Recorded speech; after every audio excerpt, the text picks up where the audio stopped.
Et donc ici, on va tester une sélection par sujet. Bon, ça fonctionne dans la version 2023 aussi, hein.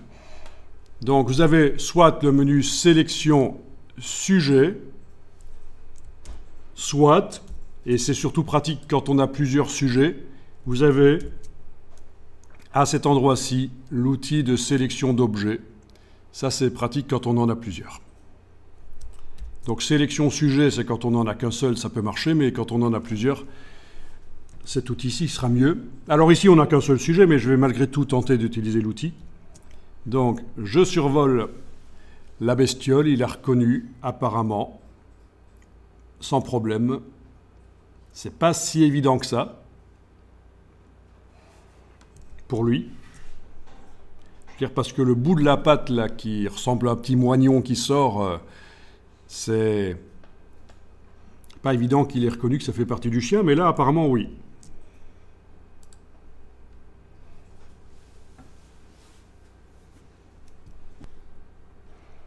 Bien, je vais changer d'outil parce que sinon ça reste rose partout. Je vais vérifier à quoi ça ressemble le masque, la sélection, quand on la visualise en tant que pixel. Elle est fort nette, il faudrait aller la retravailler pour bien faire. Mais bon, dans un premier temps, on va faire comme ça. On va faire avec cette sélection telle qu'elle est là, elle n'est pas si mal que ça. Je ne vais même pas tenter de la retoucher, je vais faire des tests. Donc on imagine que je suis en phase de test, je ne vais pas commencer à faire des retouches.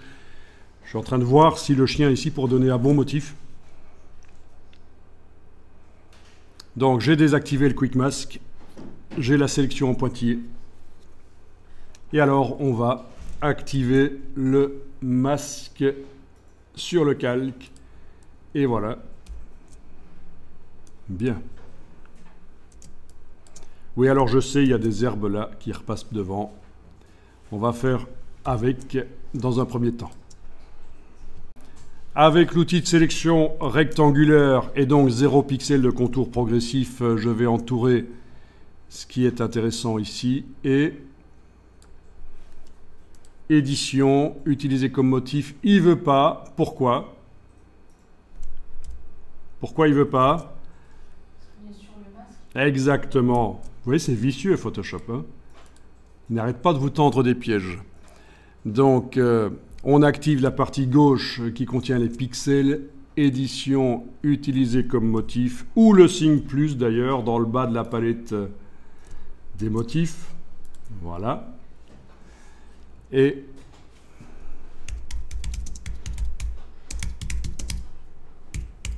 vous donnez le nom que vous voulez, si vous voulez lui donner un nom. Voilà. Et alors, ces motifs resteront accessibles pour le reste de votre travail dans Photoshop.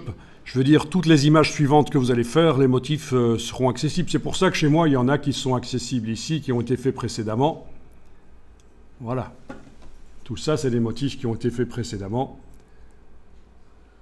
Il y a même des motifs qui viennent de Midjourney. Ils ne sont pas tout récents. Par l'intelligence artificielle, vous connaissez Midjourney, avec la fonction Tile, T-I-L-E dans Midjourney, ça peut générer des motifs au raccord, quand on les répète côte à côte. Mais ça, c'est une autre histoire. Les motifs qui se répètent côte à côte au raccord, c'est autre chose. Alors, je repasse sur l'image ici. Donc, Shift Delete, remplir avec motif, lequel le dernier, avec le script enclenché, remplissage aléatoire. Voyons ça. Et pourquoi il m'a fait ça?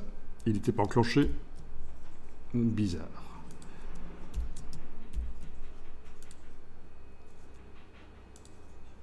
Voilà. Bien. Alors, vous allez donc avoir ce genre de choses. Vous avez faire pivoter le motif ou pas.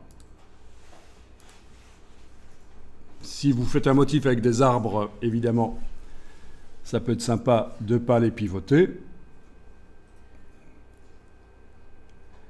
Caractère aléatoire de la couleur, si je laisse à 0, Vous voyez que la couleur ne change pas, mais si vous augmentez, ça peut être très sympa. Ok, caractère aléatoire de la luminosité. Là aussi, il faut voir, est-ce que vous voulez qu'il y en ait certains qui soient plus foncés que d'autres? Ça peut être sympa.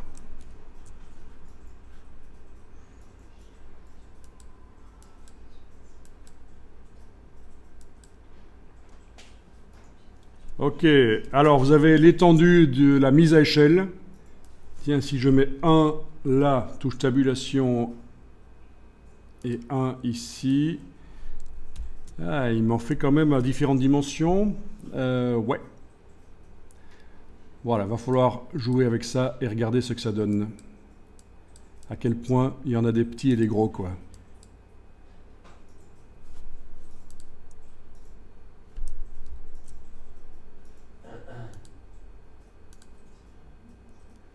La densité, oui, il va falloir peut-être augmenter à un certain moment. Voilà, vous avez compris que c'est pour faire des motifs un peu délirants. Avec faire pivoter le motif, finalement, ce ne sera pas plus mal. Je vous laisse choisir.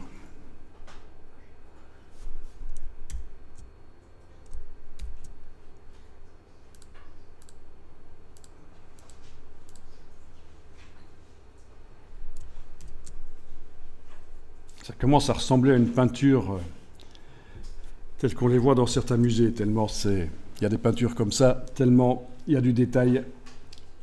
Ok, voilà, et peut-être remplir une seconde fois avec les mêmes réglages, et finalement, ça va remplir. Voilà.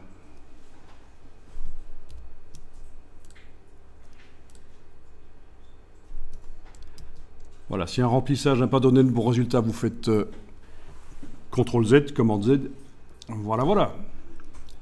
Alors bien sûr, le motif souffre un peu de la sélection qui n'était pas extrêmement propre. Le bord du chien n'était pas très très flou.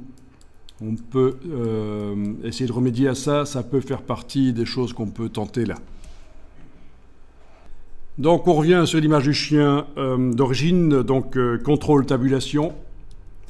Voilà. Alors le chien ici chez moi, il a des poils flous, ce n'est pas nécessairement le cas de votre chien à vous. On va faire comme si vous aviez un chien à bord flou, à poil flou. Ah tiens, cette barre de remplissage génératif, je vais demander de ne plus la voir parce que elle colle toujours. Là, elle est plutôt ennuyeuse, donc c'est menu fenêtre, barre d'étage contextuel. Ok, la sélection, vous pouvez désélectionner, donc commande D, CTRL D, menu sélection, désélectionner. Et alors, on va aller travailler le bord du masque pour tenter d'améliorer les choses. Il y a deux méthodes. Soit on le fait manuellement au pinceau, dans le Quick Mask, c'est long, mais au moins on contrôle totalement ce qu'on fait. Soit on tente avec les réglages de Photoshop automatiques de régler le problème. Ça, si vous avez un objet qui a certaines parties nettes et d'autres floues, ça demande quand même un peu de jugeote, ça demande de réfléchir à ce qu'on fait. Mais là, tout est flou, donc ça pourrait fonctionner. Vous voyez, c'est pas. Il y a des objets qui ont une partie nette et une partie floue. Par exemple, une personne. Une personne, ses vêtements sont nets et sa coiffure est floue. Il y a de la transparence, c'est vaporeux. Donc là, c'est le cran au-dessus au niveau difficulté. Alors, ce que vous allez faire, c'est double-cliquer sur le masque dans la palette des calques.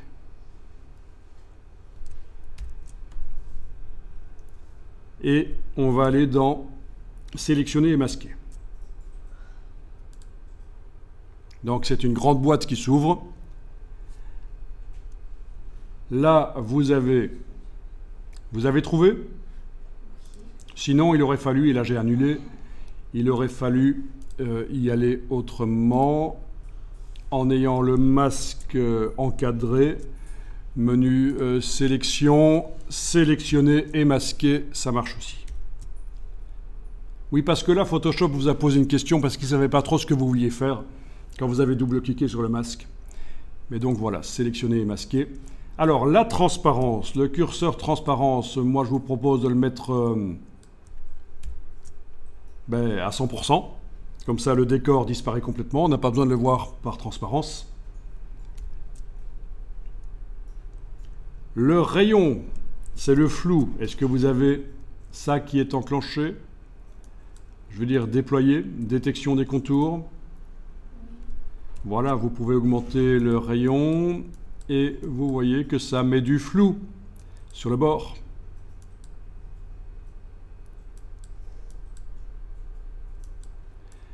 Et alors, un truc intéressant, dans amélioration globale, qui doit être lui aussi déployé, c'est le décalage du contour. Pour rentrer le contour à l'intérieur, voilà. Parce que, par exemple, si je fais un décalage inverse, si j'augmente, on voit plus du décor. Si je diminue, on voit moins du décor. C'est ça l'idée. Donc ça, c'est un système pour améliorer rapidement des sélections dans Photoshop.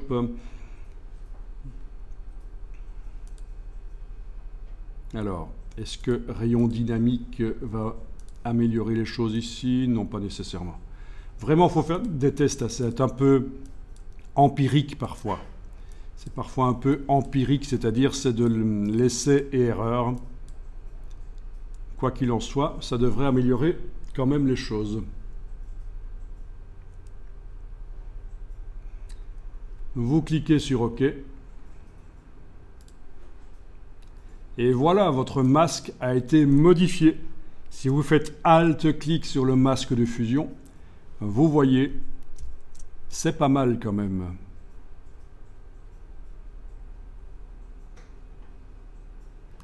Donc il a même tenté de trouver les poils en fait. Alt-clic sur le masque de fusion, voilà.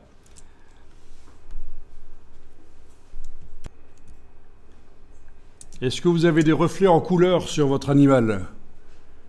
Le décor d'origine avait une couleur. Est-ce que vous voyez cette couleur sur l'animal? Oui. Ok. Par exemple, moi je vois du vert. Très peu quand même. Mais enfin, il me paraît quand même parfois un peu verdâtre. Parfois, c'est beaucoup plus flagrant que le décor d'origine faisait des reflets colorés sur l'animal. Donc dans ce cas-là, vous pouvez aller dans, ici, le bas de la palette des calques, teinte saturation, et choisir ici la couleur qui pose problème. Dans mon cas, je choisis vert, et désaturer les verts. Alors, cette boîte, teinte saturation, peut s'agrandir par le bas à droite, et on peut ici cibler mieux le vert qui nous intéresse, en prenant comme ça. Et il faut évidemment regarder l'image pour voir ce que ça donne. Donc on est censé quand même bouger les choses pour voir.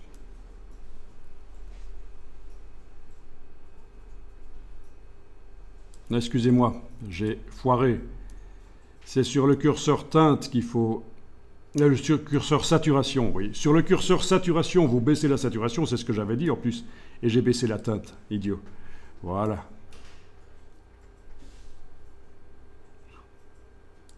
Curseur saturation. Et bougez ici pour cibler. Oui, c'est normal que ça change, que c'est plus vert qui est indiqué là. Oui, la teinte, vous laissez à 0. Erreur de ma part tout à l'heure.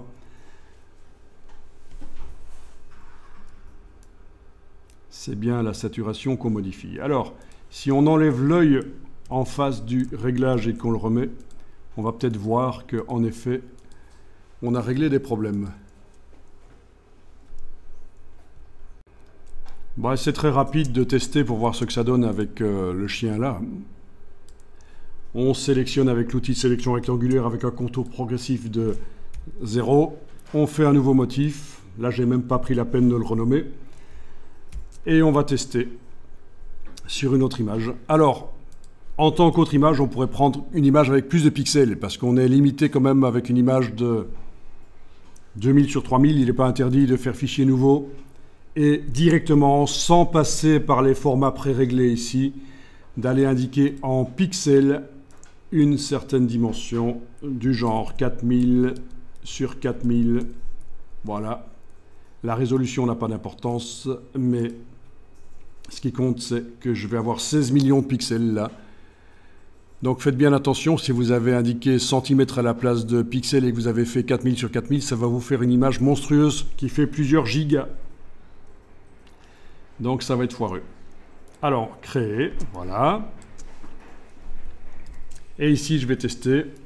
Je crée un calque vide, c'est pas plus mal, dans lequel je vais remplir le motif, lequel, le dernier, de manière aléatoire. Ah, j'annule. Oui, c'est mes raccourcis de zoom qui désactivent le script, ceci, mais bon, voilà. OK. Caractère aléatoire de la couleur, je vais laisser sur 0. Et voilà, je vais modifier ça. Voilà.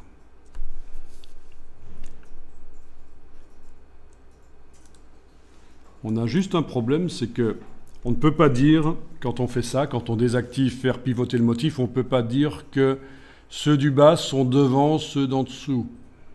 Vous voyez? Ce serait quand même sympa.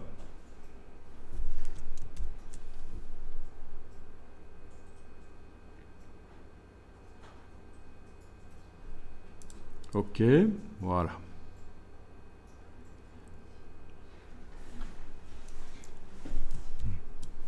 Je vais remplir à nouveau.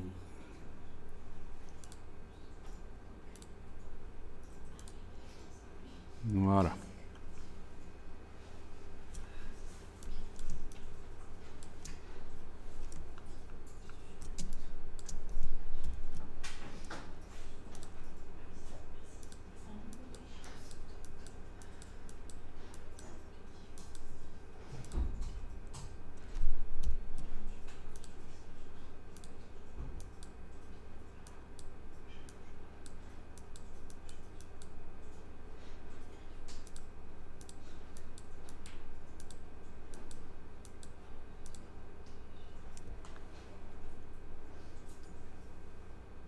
Bon, quoi qu'il en soit, par rapport à avant,